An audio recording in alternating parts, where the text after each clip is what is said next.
बच्चे तो स्टार्ट करें हम लोग ना चैप्टर नंबर 5 जिसका नाम है वनस्पति विज्ञान। थोड़ा सा लंबा चैप्टर है तो इसको जल्दी में फिनिश करें, ठीक है। तो फर्स्ट पॉइंट क्या बोल रहा है, वनस्पति विज्ञान किसको बोलेंगे, तो पेड़ पौधे तथा उनके क्रियाकलापों का अध्ययन को क्या बोलेंगे, वनस्पति विज्ञान, यानी कि अंग्रेजी में बोलेंगे बॉटनी। जिससे क्रियाकलाप है सारे के अध्ययन क्या बोलेंगे, बॉटनी बोलेंगे। नेक्स्ट पढ़ेंगे क्या, क्लासिफिकेशन ऑफ प्लांट्स। प्लांट्स को क्लासीफाई किया गया किसके द्वारा, तो एक्लर के द्वारा किया गया। तो जो साइंटिस्ट हैं 1883 में उन्होंने क्लासीफाई किया था पादोजोत किसमें, कौन कौन सी कैटेगरी में उसको डिवाइड करा था किसने, तो एक्लर ने डिवाइड किया। तो पादोजोत कैटेगरी में दो डिवाइड में किया गया, पहला था आप पुष्पविद, दूसरा था पुष्पविद। आप पुष्पविद को बोलेंगे क्रिप्टोगामी, पुष्पविद को बोलेंगे फेनोरोगामी। अब इसको डिवाइड किया गया तीन कैटेगरी में। आप पुष्पविद को डिवाइड किया गया तीन कैटेगरी में, जिसका नाम है थैलोफाइटा, ब्रायोफाइटा और टेरिडोफाइटा। इसमें याद रखना थैलोफाइटा डिवाइड किया किसमें, तीन कैटेगरी में। पहला था सवाल, दूसरा था कवक, तीसरा था जीवाणु। कवाल को बोलेंगे एल्गी, कवक को बोलेंगे फंजी, इसको बोलेंगे बैक्टीरिया। अब इधर आते थे पुष्पविद को बोल देंगे दो कैटेगरी डिवाइड किया गया, नग्न बीजी और आवर्त बीजी। नग्न और आवर्त, आवर्त को दो कैटेगरी में डिवाइड किया गया, पहला था एक बीजपत्री और दूसरा था द्विबीजपत्री, इसको बोलते हैं डाइकॉट। इसको बोलेंगे एक बीजपत्री को बोलेंगे मोनोकॉट्स, आवर्त बीज को बोलेंगे एंजियोस्पर्म्स, नग्न बीज को बोलेंगे जिम्नोस्पर्म्स और पुष्पविद को बोलेंगे इसको फेनोरोगामी बोलेंगे, ठीक है। अब सबको बारे में डिटेल से पढ़ेंगे। तो फर्स्ट आता है इसका नाम पुष्पविद पौधा, यानी कि क्रिप्टोगैमस। इसमें क्या होने वाला है, पुष्प और बीज नहीं होगा, याद रखना है, पुष्प और बीज, यानी कि फूल नहीं होगा और ना ही बीज होगा, तो उसको क्या बोलेंगे, क्रिप्टोगैमस बोलेंगे। इसका तीन कैटेगरी था, पहला पढ़ते हैं थैलोफाइटा को। थैलोफाइटा क्या है, वनस्पति जगत का सबसे बड़ा समूह है, सबसे बड़ा समूह, सबसे ज़्यादा पौधा किसमें पाया जाएगा, तो थैलोफाइटा में पाया जाएगा, सबसे बड़ा समूह यही है। इसमें याद रखना है पौधे में क्या होगा, जड़, तना एवं पत्ती आदि विभक्त नहीं होंगे। इसमें नहीं जड़ होगा ना तना होगा, किस कैटेगरी में डिवाइड नहीं होगा, सब एक ही में मिला होगा। जड़, तना और पत्ती इसमें विभक्त नहीं होंगे और इसमें संवहन उत्तक भी नहीं होगा, यानी कि जाइलम और फ्लोएम भी नहीं होगा। नेक्स्ट पढ़ेंगे इसी का क्या कैटेगरी था, थैलोफाइटा का तीन कैटेगरी था, सवाल, कवक और जीवाणु के बारे में। तीनों के बारे में पढ़ेंगे बारी बारी। सवाल क्या है, तो सवाल में लिखा होगा सवाल के अध्ययन को क्या बोलेंगे, तो सवाल के अध्ययन को बोलेंगे फाइकोलॉजी, फाइकोलॉजी बोलेंगे, फाइकोलॉजी। नेक्स्ट याद रखना है कि सवाल प्रायः क्या होता है, पर्णहरित युक्त होते हैं, यानी कि क्लोरोफिल पाए जाएंगे इसमें। संवहन उत्तक रहित होते हैं, यानी इसे पाया जाएगा संवहन उत्तक। नेक्स्ट याद रखना है आत्मपोषी, यानी कि ऑटोट्रॉफिक है, यानी किसी तरह से खुद का पालन कर लेंगे, आत्मपोषित हैं ये, ठीक है। लाभदायक सवाल के बारे में पढ़ते हैं। नेक्स्ट पॉइंट है लाभदायक सवाल। पहला था भोजन के रूप में इस्तेमाल कर सकते हैं सवाल का, तो भोजन के रूप में यह कौन कौन से इस्तेमाल करें, पहला आता है फोरफायरा, अल्बा, सर्गासन, लेमिनेरिया और नॉस्टॉक, ये सारे हैं जिसका इस्तेमाल करेंगे भोजन के रूप में। नाम आपको याद रखना पड़ेगा, फोरफायरा, अल्बा, सर्गासन, लेमिनेरिया और नॉस्टॉक। दूसरा आता है आयोडीन बनाने में, आयोडीन यानी कि जिसमें क्या होता है, आयोडीन खाने से क्या होता है सबको पता है, घेंगा नहीं होगा, तो आयोडीन बनाने में इस्तेमाल करेंगे। पहला आता है लेमिनेरिया, जिसका इस्तेमाल हम खाने के रूप में भी करते हैं, फ्यूकस और एक्लोनिया, लेमिनेरिया, फ्यूकस और एक्लोनिया। तीसरा पढ़ते हैं, तीसरा जिसका नाम है खाद के रूप में, यानी खाद बनाने में इस्तेमाल करें, पेड़ पौधे में डालने के लिए, तो इसमें आता है नॉस्टॉक, एनाबिना और केल्प। नॉस्टॉक का इस्तेमाल किस लिए करते हैं, खाने के रूप में भी इस्तेमाल कर सकते हैं, तो नॉस्टॉक, एनाबिना और केल्प तीन हो गया। नेक्स्ट पढ़ेंगे चौथा में होता है औषधि बनाने में, औषधि बनाने के रूप में इस्तेमाल कर सकते हैं सवाल का।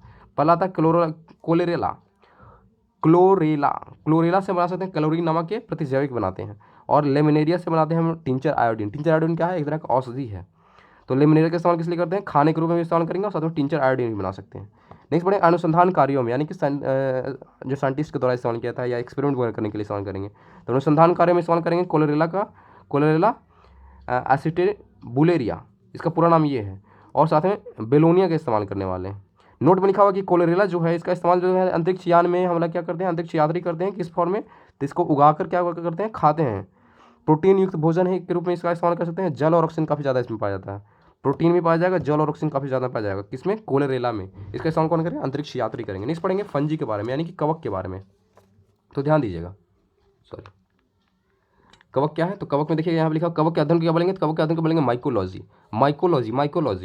नेक्स्ट पढ़ेंगे कवक क्या होता है, पररहित रहित होता है, यानी क्लोरोफिल पाए जाएंगे, सकेंद्रीय होता है और संवहन उत्तक रहित होता है, थैलोफाइटा, संवहन उत्तक भी इसमें होगा, ठीक है। नेक्स्ट याद रखें क्या लिखा होगा, कवक में संचित भोजन क्या होगा, ग्लाइकोजेन के रूप में पाया जाएगा। जो भोजन रहेगा किस फॉर्म में जमा होता है, ग्लाइकोजेन के फॉर्म में, ग्लाइकोजेन कवक में जो भोजन होगा ग्लाइकोजेन के फॉर्म में रहेगा। नेक्स्ट याद रखना है कोशिका भित्ति काइटिन का बना होगा, कवक के जो कोशिका भित्ति होगा किसका बना होगा, काइटिन का बना होगा, काफी इंपॉर्टेंट क्वेश्चन है। नेक्स्ट पढ़ेंगे कि सबसे अधिक जो हानि होता है कवक में, जो कवक पौधे में क्या करता है, गंभीर रोग उत्पन्न करता है। ध्यान देना, कवक से क्या होगा, किसी पौधे में फायदा नहीं होने वाला, हानि ही होगा। तो सबसे ज़्यादा जो हानि होता है किसके कारण, रस्ट और स्मट के कारण होता है। और कौन कौन से रोग है उसके बारे में थोड़ा सा ध्यान दे लेते हैं। कवक के कारण होने वाले रोग का नाम आता है, पहला था सरसों का सफ़ेद रस्ट हो गया, गेहूं का ढीला स्मट हो गया, नेक्स्ट है गेहूं का किट्टू रोग, और नेक्स्ट है आलू का अगमारी, फिर है गन्ने का लाल अपक्षय, फिर आता है मूंगफली का टिक्का रोग, फिर है आलू का मस्सा रोग, फिर है धान की भूरी अर्च चित्ती, फिर आलू के पछेला अगमारी, प्रांकुरो की डैपिंग, ये सारे जो बीमारी हैं किसके कारण होगा, ये सारे के सारे कवक के कारण होगा। फिर से पढ़ लेते हैं, अंग्रेजी में पढ़ते हैं इस बार, वाइट रस्ट ऑफ क्या बोलेंगे, क्रूसिफर। नेक्स्ट पढ़ेंगे गेहूं का ढीला स्मट यानी कि loose smut of wheats. Next है rust of wheat, blight of potato, red dot of क्या बोलते हैं sugar canes, tikka disease of groundnuts and wart disease of potato. Next है brown leaf spots of rice, फिर late blights of potato और फिर डैम्पलिंग of seedling. ये सारे सारे किसके कारण होगा, कवक के कारण बीमारी होने वाला है। सबको ध्यान रखिएगा, याद रखिएगा। नहीं, कुछ रोग हैं जो कवक के कारण होता है, कवक का नाम भी दिया हुआ। पहला जो दम्मा रोग होता है इंसानों के अंदर, दम्मा जो क्या होगा, एस्परजिलम्स फ्यूमिगेट्स के कारण होगा, फ्यूमिगेट्स एस्परजिलस फ्यूमिगेट्स के कारण होगा दम्मा रोग। एसिल फूड जो होगा वो होगा टीनिया पैडिस के कारण होगा। खाज जो रोग होगा, खाज खुजली जो होता है, खाज होगा किसके कारण, एरिकस स्केबिस के कारण होगा। गंजापन किसके कारण होगा, गंजापन होगा टीनिया कैपिटिस के कारण होगा, टीनिया कैपिटिस, टीनिया कैपिटिस के कारण होगा गंजापन। दाद याद रखना, दाद किसके कारण होगा, तो ये होगा ट्राइकोफाइटॉन लिस कोसे के कारण होगा, ट्राइकोफाइटॉन लिस कोसे, इसके कारण क्या होगा, दाद होगा। तो ये सारे बीमारी का नाम है और ये आपको कवक का नाम है, ये याद रखना होगा आपको, ठीक है। नेक्स्ट पढ़ते हैं, कवक से खत्म हो गया, कवक फिनिश से आप पढ़ेंगे बैक्टीरिया। क्या थाइलोफाइटा का ही पार्ट था, थाइलोफाइटा का जो लास्ट पार्ट था इसका नाम है बैक्टीरिया यानी कि जीवाणु। तो जीवाणु खोज किसने किया था, तो 1683 में किया गया था। हॉलैंड के वैज्ञानिक जिनका नाम था Antonie von Leeuwenhoek. Antonie von Leeuwenhoek, Leeuwenhoek का पूरा नाम क्या है, तो एंटेनो वॉन लीवेनहॉक, ठीक है। इसलिए इनको क्या बोलते हैं, जीवाणु विज्ञान का पिता भी बोलते हैं, जीवाणु विज्ञान का पिता लीवेनहॉक को बोला जाता है, ठीक है। नेक्स्ट याद रखना आयरनबर्ग के बारे में। तो आयरनबर्ग क्या करता था, 1837 में उन्होंने क्या करा, जीवाणु का नामकरण किया था। नामकरण किसी और ने किया है, खोज किसी और ने करा है। खोज किसने करा, लीवेनहॉक ने। नामकरण किसने करा, तो आयरनबर्ग ने किया था, कब, 1829 में करा था। नेक्स्ट याद रखना आप इनके बारे में, इनका नाम है रॉबर्ट कोच। रॉबर्ट कोच को बारे में याद रखना किस लिए, किसने कॉलरा और तपेदिक के जीवाणु की खोज करा था। कॉलरा और तपेदिक के जीवाणु खोज किसने करा था, तो रॉबर्ट कोच ने करा था। और रॉबर्ट कोच ने ही दिया था रोग का जन्म सिद्धांत। रोग का जन्म सिद्धांत किसने दिया, रॉबर्ट कोच। नेक्स्ट याद रखेंगे लुईस पास्चर के बारे में। लुईस पास्चर क्या कर रहा था, इन्होंने करा था रेबीज का टीका खोज करा था। रेबीज का टीका किसने करा है, लुईस पास्चर ने करा है। साथ में दूध का जो पास्चराइजेशन का खोज है वो लुईस पास्चर ने किया है। पास्चराइजेशन, पॉस्चर ये याद रखना, ट्रिक पास्चराइजेशन लुईस पास्चर। अब आते हैं आकृति के आधार पर जीवाणु को बांटा गया। आकृति के आधार पर पढ़ा था छड़ाकार, ये जो इसको बोलते हैं बैसिलस अंग्रेजी में बोलते हैं। जो इसका आकार कैसा होगा, छड़ की तरह होगा। गोलाकार जिसको बोलते हैं कॉकस, कॉकस जो क्या गोलकार होगा, सबसे छोटा जीवाणु पाया जाए इसको बोलते हैं। सबसे छोटा जीवाणु किसका होगा, गोलाकार होगा, कॉकस होगा। तीसरा जिसको बोलते हैं कॉमाकार, जिसको बोलते हैं विब्रियो। एक कॉमाकार क्या होगा, इसको एग्जाम्पल हो गया विब्रिया कॉलरी। एक तरह क्या है, एक तरह का क्या है, जीवाणु है जो कॉमा के आकार का होता है, विब्रिया कॉलरी। चौथा था स्पिला का, जो क्या होता है स्प्रिंग और स्क्रू के कारण होगा। अंग्रेजी में बोलेंगे स्प्रिलियम, जो स्प्रिंग और स्क्रू के आकार के जैसा होगा, ठीक है। ये था हमारा आकार के आधार पर जीवाणु का प्रकार। नेक्स्ट पढ़ेंगे एजोबैक्टर, और ये कुछ क्या लिखा हुआ है, ये कुछ जीवाणु का नाम है जो कहाँ पाया जाएगा, मिट्टी के अंदर पाया जाएगा। 3 है, नाम याद रखिएगा। नाम है एजोबैक्टर, सेकंड इज एजोस्पाइरलिम, एजोस्पाइरलिम सेकंड हो गया। And number 3 is क्लोस्ट्रेडियम, क्लोस्ट्रेडियम। ये तीनों जो बैक्टीरिया है, जो जीवाणु है, कहाँ पाया जाएगा, मिट्टी में निवास करेगा और नाइट्रोजन का स्थिरीकरण करेगा, नहीं मिट्टी में नाइट्रोजन को बढ़ाएगा ये। नेक्स्ट पढ़ेंगे एनाबीना, एनाबीना हो गया, नॉस्टॉक हो गया। ये क्या, दोनों क्या है, एक तरह का साइनोबैक्टीरिया जो कहाँ पाया जाएगा, ये क्या करेगा, वायुमंडल में नाइट्रोजन का स्थिरीकरण करेगा, यानी कि वायुमंडल में नाइट्रोजन को बढ़ाएगा। ये नाम है एनाबीना और नॉस्टॉक, नाइट्रोजन का स्थिरीकरण करेगा। नेक्स्ट पढ़ेंगे राइजोबियम, राइजोबियम इसको बोलते हैं ब्रैडी राइजोबियम। राइजोमियम और ब्रैडी राइजोबियम क्या करेगा, ये दो जो क्या बोलते हैं बैक्टीरिया कहाँ पाया जाएगा, ये पौधे के जड़ों में पाया जाएगा। क्या करता है, वायुमंडल से नाइट्रोजन का स्थिरीकरण करेगा, कहाँ, तो पौधे के जड़ों में। जनरली क्या मैटर में सबसे ज़्यादा पाया जाएगा, राइजोबियम और ब्रैडी राइजोबियम। नेक्स्ट पढ़ेंगे दूध को अधिक दिनों तक सोचे क्या करते हैं, पास्चराइजेशन करते हैं। पास्चराइजेशन का 2 तरीका पढ़ा था, लो टेम्परेचर होल्डिंग मेथड जिसको बोलते हैं LTH। इसमें क्या होगा, 62.8 डिग्री सेंटीग्रेड क्या करेंगे, 30 मिनट तक गर्म करेंगे। 62.8 डिग्री सेंटीग्रेड तक फिर 30 मिनट तक गर्म करेंगे, उसको बोलेंगे low temperature holding methods. Second method जिसका नाम है holding temperature short time method, sorry high temperature short time method, यानी कि टेम्परेचर हाई होगा लेकिन शॉर्ट टाइम होगा। इसमें क्या टेम्परेचर होगा 71.7 डिग्री सेंटीग्रेड होगा। कितने सेकंड के लिए, तो 15 सेकंड के लिए होगा, ओनली 50 सेकंड्स। नेक्स्ट पढ़ेंगे, नेक्स्ट पॉइंट बोल रहा है चर्म उद्योग में चमड़े से जो बालों और वसा को हटाने के लिए क्या करते हैं, जीवाणु का इस्तेमाल करते हैं, यानी कि बैक्टीरिया का इस्तेमाल करते हैं। और इस प्रोसेस को क्या बोलेंगे, इसको बोलते हैं चमड़ा कमाना हिंदी में। अंग्रेजी में क्या बोलेंगे, टैनिंग बोलेंगे। टैनिंग क्या होगा, वसा और क्या करते हैं, बाल को हटाएंगे, तो इसको बोलेंगे टैनिंग। नेक्स्ट पढ़ते हैं अचार और मुरब्बे क्या करते हैं, शरबत या नमक के घोल में डुबा कर रखते हैं। क्यों रखे जाते हैं, इससे क्या होगा, द्रव कुंचन होगा, जीवाणु क्या होगा, द्रव कुंचन के दौरान क्या होगा, जीवाणु क्या होगा, मर जाएंगे। इसी कारण क्या होता है, अचार और मुरब्बे कभी खराब नहीं होते, याद रखना, जीवाणु नष्ट हो जाते हैं, इसलिए क्या होगा, अचार और मुरब्बे बहुत खराब नहीं होता, ठीक है। नेक्स्ट पढ़ेंगे शीत संग्राहकार के बारे में, यानी कोल्ड स्टोरेज क्या होता है। तो कोल्ड स्टोरेज में याद रखना कितना टेम्परेचर होता है उसके बारे में। तो कोल्ड स्टोरेज में मिनिमम टेम्परेचर कितना होगा, -10 डिग्री सेल्सियस से लेकर होगा -18 डिग्री, यानी कि -10 से लेकर -18 डिग्री सेंटीग्रेड तक इसका टेम्परेचर होगा। जहाँ कहाँ रखेंगे, जहाँ बीज वगैरह सुरक्षित रखे जाते हैं या सामान वगैरह कोई जैसा खराब हो जाता है टेम्परेचर वहाँ पर सुरक्षित रखे जाएंगे। ठीक है, नेक्स्ट कैटेगरी आता है, उसका नाम है ब्रायोफाइटा। ब्रायोफाइटा क्या है, तो ये लिखा हुआ सबसे सरल स्थलीय पौधा का समूह। स्थलीय पौधा यानी कि जो स्थल में पाए जाएंगे पौधा, उसका सबसे सिंपल फॉर्म है ये। ठीक है, ये इसके अलावा 25 जातियाँ पाई जाती है। ब्रायोफाइटा के अंदर कितनी जातियाँ हैं, तो पौधे के 25,000 जातियाँ पाई जाएगी ब्रायोफाइटा के अंदर। इसमें संभावना प्रेजेंट रहेगा, यानी कि जाइलम और फ्लोएम का पूर्णतः अभाव होगा, सॉरी प्रेजेंट नहीं होगा, यानी कि अभाव होगा। जाइलम और फ्लोएम क्या होगा, इसमें नहीं पाए जाएंगे, यानी कि संभावना तक नहीं होगा। नेक्स्ट याद रखना है, इस समुदाय को वनस्पति जगत का क्या बोलते हैं, एम्फीबिया वर्ग बोलते हैं। एम्फीबिया वर्ग किसको बोलेंगे, एम्फीबिया वर्ग ब्रायोफाइटा को बोलेंगे। नेक्स्ट पॉइंट आता है, इस समुदाय में पौधे मृदा अपरदन को रोकने में हेल्प करते हैं, कि मृदा को कटने या हटने से क्या करता है, बचाता है। मृदा अपरदन को रोकने में क्या करता है, मदद करता है ब्रायोफाइटा के जो पौधे होंगे। नेक्स्ट याद रखना एक पॉइंट है जिसका नाम है अस्फेगनम। अस्फेगनम क्या है, एक तरह का मॉस है ये क्या करता है, अपने के भार का 18 गुना पानी क्या करता है, अपने अंदर अवशोषित करता है, नाम है अस्फेगनम। इसका इस्तेमाल कहाँ करेंगे, पौधे को ट्रांसपोर्टेशन करने के लिए। लेकिन जैसे बहुत सारा पानी इसमें डाल दिया, अस्फेगनम में 18 गुना पानी अवशोष कर लिया, अब उसको क्या करेंगे, पौधे के जड़ में लगा देंगे, तो क्या करेगा, पौधे को सूखने से बचाएगा ये। तो अस्फेगनम का इस्तेमाल करते हैं पौधे को सूखने से बचाने के लिए जब हम ट्रांसपोर्टेशन कर रहे हैं। तो दूसरा पॉइंट याद रखना, अस्फेगनम का इस्तेमाल करते हैं ईंधन के रूप में, यानी कि जला के इसका इस्तेमाल भी कर सकते हैं। तीसरा इसका इस्तेमाल करते हैं एंटीसेप्टिक के रूप में भी इस्तेमाल कर सकते हैं अस्फेगनम का, काफ़ी ज़्यादा इसका इस्तेमाल है, एंटीसेप्टिक के रूप में भी इस्तेमाल कर सकते हैं। नेक्स्ट पॉइंट है जिसका नाम है टेरिडोफाइटा, जो सबसे लास्ट कैटेगरी था। अंग्रेजी में तो पी से इस्तेमाल होता है, याद रखना टेरिडोफाइटा होता है, तो इसको अंग्रेजी में क्या बोलेंगे, टेरिडोफाइटा। टेरिडोफाइटा में क्या क्या होता है, तो इसमें सारी चीज़ें होंगी, देखो यहाँ पर ध्यान देना, जड़ होंगे, तना होगा, शाखा होगा, पत्ती में विभेदित होगा। लेकिन यहाँ पर देखो दो चीज़ तो बिल्कुल नहीं होगा, क्योंकि क्या है, ये समूह दूसरा है। तो याद रखना इसमें क्या होगा, नहीं होगा, ना ही इसमें क्या होगा बीज होगा, ना ही किसमें फूल होने वाला है। तो याद रखना टेरिडोफाइटा में सिर्फ क्या होगा, जड़, तना, शाखा, पत्ती सारे होंगे, लेकिन फूल और बीज बिल्कुल नहीं होंगे। ये हो गया। नेक्स्ट पॉइंट आपको याद रखना है क्या, कि तना जो है साधारण राइजोम के रूप में रहता है। ओके, नेक्स्ट बोलते हैं बीजाणुजनक के रूप में। ये पौधे जो बनाए जाते हैं टेरिडोफाइटा पौधे क्या है, बीजाणुजनक होते हैं, यानी कि बीजाणुजनक होते हैं, और जनन की क्रिया में बीजाणु के द्वारा होता है। याद रखना बीजाणु के द्वारा इनमें जनन होगा। ठीक है, और बीजाणुजनक होते हैं, ये पॉइंट आपको याद रखना होगा। नेक्स्ट पॉइंट रखना, परंतु जाइलम और फ्लोएम होगा इसमें। ठीक है, लेकिन जाइलम और फ्लोएम में कुछ कमी होगा। तो पहले याद रखना, जाइलम क्या होगा, वेसल्स नहीं होगा, और फ्लोएम में क्या नहीं होगा, इसमें सहकोशाएं नहीं होगा। सहकोशाएं क्या होता है, सहकोशाएं बोलते हैं कॉम्पेनियन सेल बोलते हैं, सहकोशाएं यानी कॉम्पेनियन सेल प्रेजेंट नहीं होगा, किसमें, फ्लोएम के अंदर नहीं होगा। ये दो चीज़ों की कमी रहेगा जाइलम और फ्लोएम के अंदर। ठीक है, नेक्स्ट पॉइंट जो नाम है फेनोरोगामस।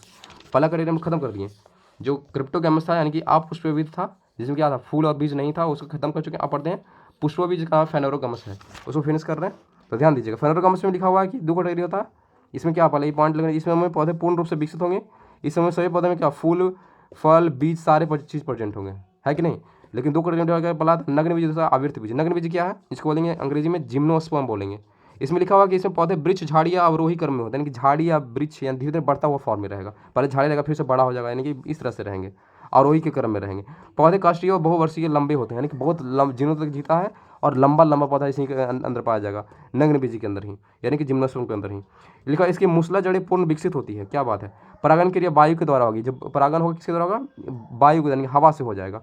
मरुविध यानी कि इसको क्या बोलते हैं, जाइरोपैटिक बोलते हैं, मरुविध भी बोला जाता है इसको, जिम्नोस्पर्म को। नेक्स्ट वनस्पति जगत सबसे ऊंचा पौधा जो होता है सिकोया, जिसका नाम सिकोया सेम्परविरेंस नाम है। सिकोया सेम्परविरेंस सबसे ऊंचा पौधा वनस्पति जगत का, 120 फीट का लगभग होता है।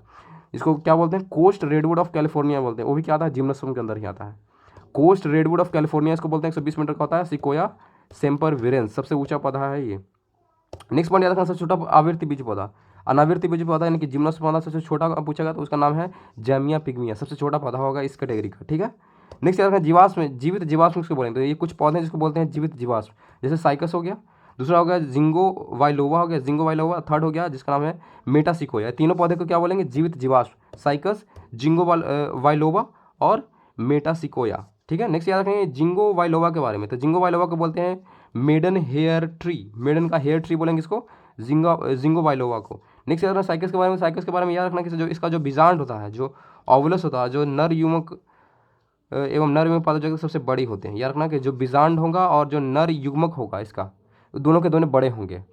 बीजांड क्या, बीजांड हो गया बीज, यानी जो जेंट्स वाला पार्ट हो गया, नर सॉरी जो क्या फीमेल वाला पार्ट हो गया, और नर युग्मक जो क्या हो गया, मेल वाला पार्ट हो गया, जो दोनों के दोनों काफ़ी बड़े होंगे किसमें, साइकस के अंदर। नेक्स्ट बढ़ते हैं पाइनस के बारे में, तो पाइनस का जो परागन होता है वो क्या होता है, हवा के द्वारा होगा, तो जिसे कहा पीले बादल के निर्माण होता है। जिसके परागन होते हैं पाइनस का, पाइनस पौधे का, वो काफ़ी ज़्यादा निकलते हैं, पीले पीले निकलते हैं, इसी कारण इसको क्या बोलते हैं, पीले बादल के भी बोलते हैं। और इसमें साथ में सल्फर सावर के रूप में माना जाता है, सल्फर सावर भी माना जाता है इसको। इतने ज़्यादा परागण तो काफ़ी ज़्यादा पीले पीले दिखा दे, जैसे कोई बोलते हैं कि पीला बादल बन गया। ठीक है, नेक्स्ट पढ़ेंगे जिम्नोस्पर्म का आर्थिक महत्व क्या क्या है, यानी कि जिम्नोस्पर्म के निम्न बीज उसका क्या क्या फायदा है। तो पहला भोजन के रूप में इस्तेमाल कर सकते हो आप। भोजन के रूप में कैसे, मतलब जो साइकस है, साइकस का जो तना है उससे क्या होता है, मड निकलता है। साइकस के तने से क्या निकलता है, मड। और मड से क्या बनेगा, उसके मड से बनेगा साबुदाना, जिसको अंग्रेजी में बोलते हैं सागो। साबुदाना बनता है जो हम लोग खाते हैं, वाइट वाइट होता है, इसलिए इसको क्या बोलते हैं, साइकस को बोलते हैं सागो पाम बोला जाता है, यानी कि साबुदाने का पौधा, सागो पाम ही बोलते हैं इसको। नेक्स्ट हम लकड़ी के रूप में इस्तेमाल कर सकते हैं, जैसे कि चीड़ हो गया, पाइन हो गया, सिकोया हो गया, देवदार हो गया, सप्रूस हो गया, ये सारे से क्या बनाएंगे, फर्नीचर के रूप में इस्तेमाल कर सकते हैं। ठीक है, नंबर 3 पॉइंट आते हैं जिसका नाम है बाष्पीय तेल। बाष्पीय तेल के रूप में भी इस्तेमाल कर सकते हैं, जैसे चीड़ के पौधे से क्या बनाते हैं, तारपीन तेल, जिसका इस्तेमाल कहाँ करेंगे, ट्रांसफार्मर के अंदर तारपीन का तेल बना सकते हैं। देवदार की लकड़ी से क्या बनाएंगे, सिट्रस तेल बनाएंगे, सिट्रस ऑयल बनाएंगे किसे, देवदार की लकड़ी से। फिर वह जूनिपेरस की लकड़ी से क्या बनाएंगे, तो सेडकोस्ट ऑयल बनाएंगे, सेडकोस्ट तेल बनाएंगे से जूनिपेरस की लकड़ी से। ये पॉइंट याद रखना। नेक्स्ट आता है टैनिन के रूप में इस्तेमाल करेंगे। टैनिन यानी कि चमड़ा बनाने और स्याही बनाने के रूप में काम किया जाता है इस पौधे का। जिनोस पौधे होगा इसका इस्तेमाल करेंगे, टैनिन यानी चमड़ा बनाने और स्याही बनाने के रूप में इस्तेमाल करेंगे। नंबर 5वां पॉइंट है जिसका नाम है रेजिन। रेजिन निकलता है, कुछ पौधे ऐसे हैं शंकु पौधे जिससे क्या होता है, रेजिन निकलता है। रेजिन का इस्तेमाल किस लिए करेंगे, तो रेजिन का इस्तेमाल करते हैं वार्निश के लिए, पॉलिश बनाने के लिए, पेंट आदि बनाने के लिए इस्तेमाल करते हैं किसका, तो रेजिन का इस्तेमाल करेंगे। नेक्स्ट पढ़ेंगे आवर्त बीज के बारे में, क्या एंजियोस्पर्म के बारे में। आवर्त बीज क्या है, इसको बोलेंगे अंग्रेजी में एंजियोस्पर्म। इसमें क्या होने वाला है कि जो पौधे का जो बीज होगा वो क्या होगा, फल के अंदर पाया जाएंगे, बाहर नहीं होगा, क्या होगा, फल के अंदर पाया जाएगा, इसलिए इसको क्या बोलते हैं, आवर्ती बीज बोलते हैं, यानी कि बीज है घिरा हुआ, आवर्ती बीज यानी फल के अंदर पाया जाएगा। इसमें सारी चीज़ क्या होगा, पुनर्विकसित होगा, जड़ पौधे जो भी है, जड़ हो गया, पत्ती हो गया, फूल हो गया, तना, सारे क्या होंगे, पुनर्विकसित होंगे। इसका 2 कैटेगरी में डिवाइड किया गया, एक बीजपत्री और दूसरा 2 बीजपत्री है। और दोनों में अंतर क्या, इसके आगे पढ़ते हैं। एक बीजपत्री में लिखा हुआ कि इन पौधों को कहते हैं जिनमें बीज में सिर्फ एक बीज पत्र पाया जाएगा, जो बीजपत्र होगा सिर्फ और सिर्फ एक पाए जाएंगे। इसी कारण क्या होगा, इसको बोलते हैं एक बीजपत्री बोलते हैं। जैसे कि गेहूं वगैरह हो गया, लहसुन हो गया, इसमें क्या होता है, सिंपल एक बीज निकालो, उसमें डाल दो, पौधा तैयार हो गया। यानी कोई हमेशा क्या होगा, इसमें बीज का संख्या एक नहीं होगा, अलग अलग होने वाला है। एक बीज में यही मान लो कुछ बीज होगा, क्या होगा, अलग अलग होने वाला। कुछ कुल है, कुल यानी कि क्या होता है, खानदान जिसको बोलते हैं कुल खानदान, वही है। तो इस कुल में कौन कौन से पौधे आएंगे, तो पता है ये पूछे जाएंगे आपसे ऑब्जेक्टिव में। तो लिलियसी के अंदर कौन से आएंगे, तो लिलियसी के अंदर आता है लहसुन और प्याज। लिलियसी, ल से लहसुन, ल से लिलियसी, तो लिलियसी में आएंगे लहसुन और प्याज। दूसरा आता है पालमी। पालमी में आ जाएंगे सुपारी, ताड़, नारियल और खजूर। पालमी यानी कि पीने वाला चीज़ हो गया, सुपारी हो गया, ताड़ हो गया, नारियल हो गया, खजूर हो गया, ये सारे जो होंगे पालमी। किस में आएंगे, पालमी में अंदर सुपारी, नारियल, ताड़, ये सारे आएंगे। ये सारे किसका है, आवर्त बीज का कैटेगरी है, यानी कि एक बीजपत्री ये पौधे हैं सारे। ग्रामीणेसी की बात करें तो ग्रामीणेसी में आएंगे गेहूँ, मक्का, बांस, गन्ना, चावल, ज्वार, बाजरा, जई, जौ। देखो गेहूँ वगैरह है तो एक ही दाना डालते हो ना, तो एक ही दाना से नहीं बनता है पौधा, तो वही बात है कि गेहूँ हो गया, मक्का हो गया, बांस हो गया, गन्ना हो गया, सारे के इसमें क्या होंगे, बीज जो अलग अलग होंगे, है कि नहीं। तो इसलिए क्या इसको ग्रामीणेसी में कौन होगा, गेहूँ हो गया, मक्का हो गया, बांस हो गया, गन्ना हो गया, चावल हो गया, ज्वार, बाजरा, जौ, जई, ये सारे क्या आएंगे, सारे के सारे कैटेगरी, तीनों कैटेगरी किस में आएंगे, या एक बीजपत्री पौधे होंगे। नेक्स्ट पढ़ेंगे द्विबीजपत्री पौधे, जिसमें बीजों की संख्या क्या होगा, 2 होगा। दो क्या लिखा, इस वर्ग में पौधे आते हैं जिसमें पौधे में बीजों में 2 पत्र पाए जाते हैं। जैसे आता है इसका कुछ खानदान है, यानी कुल का नाम है, पौधे हैं, तो याद रखना है। पहला था क्रूसीफेरी। क्रूसीफेरी के अंदर कौन कौन आएगा, मूली आएगा, सलजम आएगा, सरसों आएगा। मूली, सलजम और सरसों, मूली, सलजम, सरसों। देखो सरसों के अंदर क्या होता है, बहुत सारा दाना होता है कि नहीं, एक ही बीज के अंदर बहुत सारा दाना होता है, वही हो गया, तो उसे बोलेंगे द्विबीजपत्री है, तो याद रखना।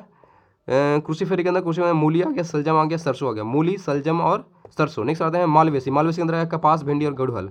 कपास, भिंडी और गुड़हल आगे से मालवेसी के अंदर। नेक्स्ट पढ़ेंगे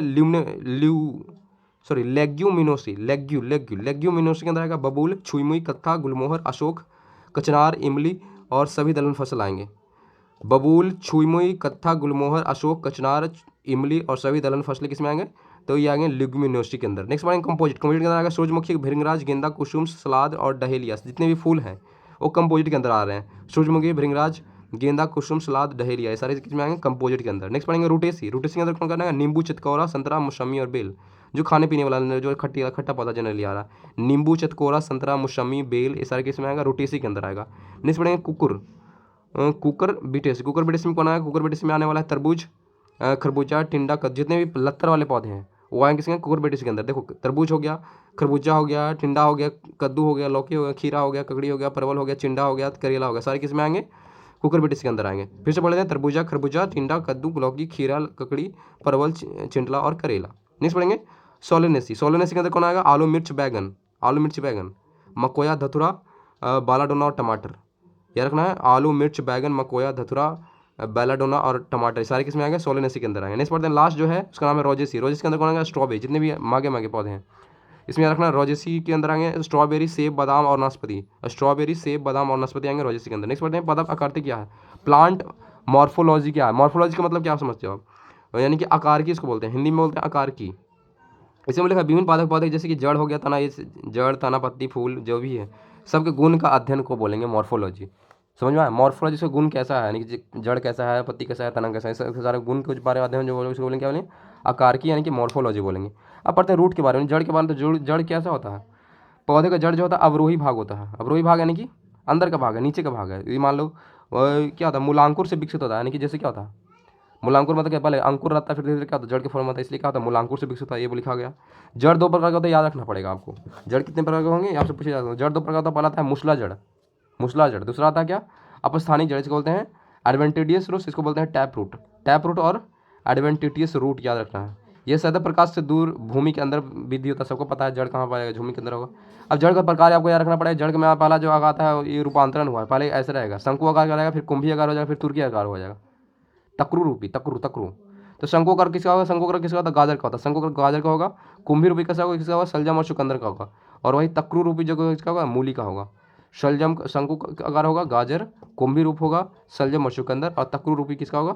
मूली का। अंग्रेजी में बोलेंगे तो शंकु आकार को बोलते हैं कॉनिकल, कुंभी रूप को बोलेंगे नेपीफॉर्म, इसको बोलेंगे फ्यूजीफॉर्म। Napiform, fusiform. नेपीफॉर्म का शलजम और चुकंदर का, फ्यूजीफॉर्म का मूली का। ठीक है, नेक्स्ट पढ़ेंगे तना के बारे में। स्टीम, स्टीम मतलब क्या होता है? तना। तना का तो पता ही आपको, पौधा पौधे का भाग जहाँ क्या होता है, प्रकाश की वृद्धि करता है। पौधे का भाग जो प्रकाश की वृद्धि करे उसको बोलेंगे तना।